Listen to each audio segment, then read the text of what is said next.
Hello everyone, today is the time to teach you my favorite spring recipe: poached chicken, wild garlic, red wine sauce and crispy potatoes. So let's do it. The first thing I have to do is to start cooking the meat. I'm gonna poach it, but then I'm not gonna sear it like always, but I leave it without skin and then I brush it with mustard glaze. I'm just using classic chicken breast, skinless, to which I give a light trim and season well with salt.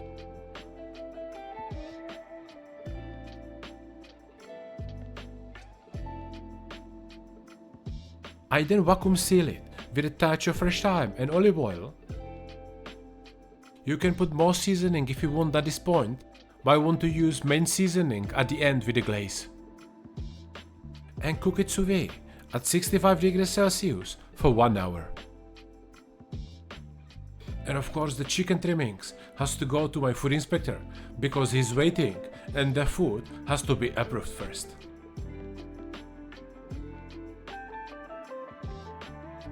The meat is cooking, so I can start with my potato garnish. I'm not sure how to call this. It's basically potato gnocchi mix, which I sear at the end to get some crispiness. I begin by peeling a few potatoes, then roughly chopping them before transferring them into a pot filled with cold water and a good amount of salt. Starting with cold water is crucial when cooking potatoes. Unlike pasta, you don't want to start them in boiling water as they cook more evenly this way. I then bring them to a gentle boil over medium heat, cooking until they are tender. In the meantime, I prepare the filling by chopping an onion and sautéing it with vegetable oil on high heat.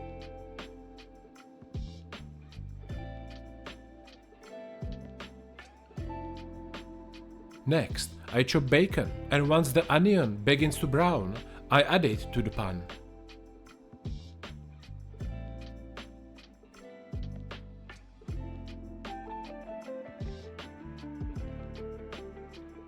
I continue to cook them together until they both achieve a rich, dark color.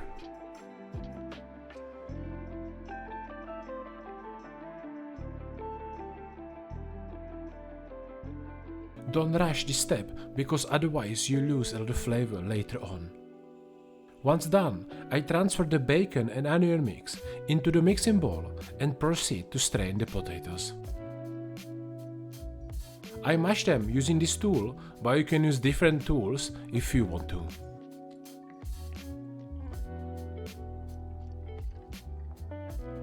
Next, I combine the bacon mixture with the potatoes, adding egg yolk, parmesan, black pepper and plain flour. I use my hands for mixing to ensure everything is well incorporated. As usual, not bothering with precise measurements. Season to taste, then gradually add flour until you achieve the right consistency.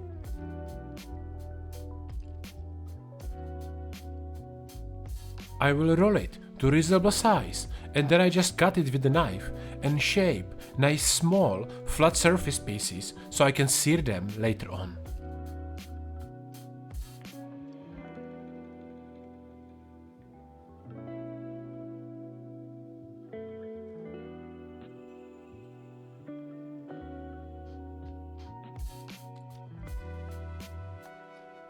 The next two elements I need to make are my sauce and mustard glaze, so let's make them together. I'm aiming to infuse the sauce with leek flavor, so I start by chopping half of the leek and then gently sweating it in the pot with a bit of oil.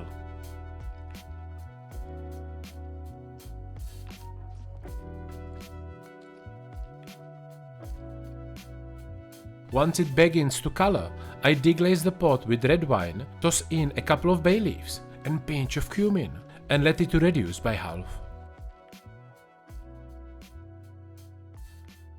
Then I add my chicken stock and continue simmering on low heat. In separate pot, I begin crafting my glaze by mixing together roughly 100 ml of white wine, a spoon of mustard, a spoon of honey and spoon of soy sauce. I will cook it on low heat until it's reduced down and gets some thickness. Feel free to tweak the amounts depending on your mustard or type of the soy sauce you are using.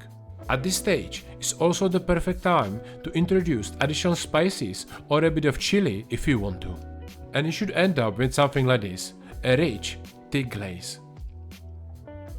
Following that, I strain the sauce, reduce it slightly to enhance the flavors, and finish it with butter.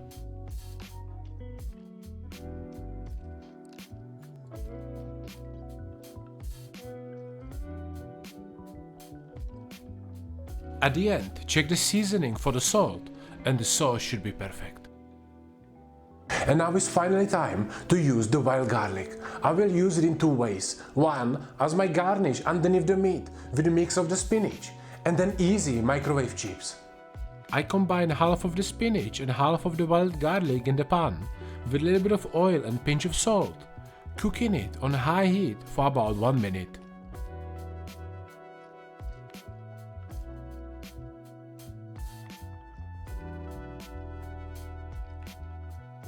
Meanwhile, on another pan, I begin searing my potatoes on medium heat until they develop a golden crust on both sides.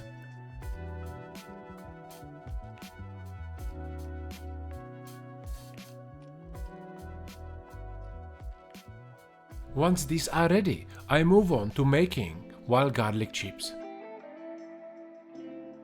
I lay out cling film on the plate, then place wild garlic leaves brushed with oil on the top. These go into microwave on high heat for approximately 2 minutes, but the time can be different depending on your microwave. Keep an eye on them and cook until they are perfectly crispy.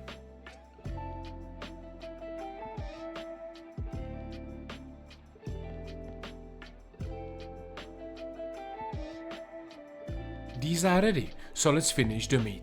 The chicken is perfectly cooked, so I carefully remove it from the back, pat it dry to ensure the glaze sticks properly, and then generously brush it with my mustard glaze.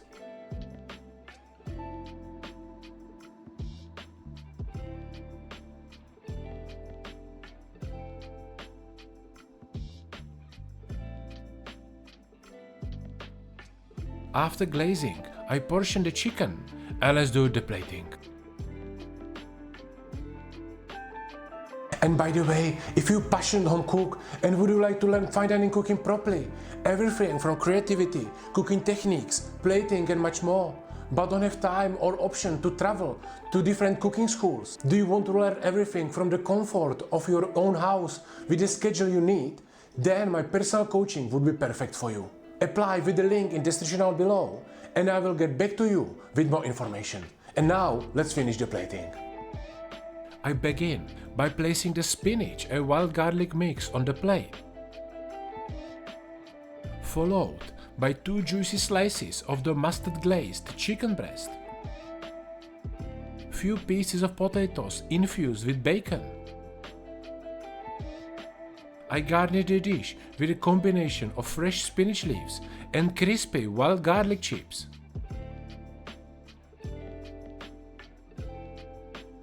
And then finish everything with my leek infused red wine sauce.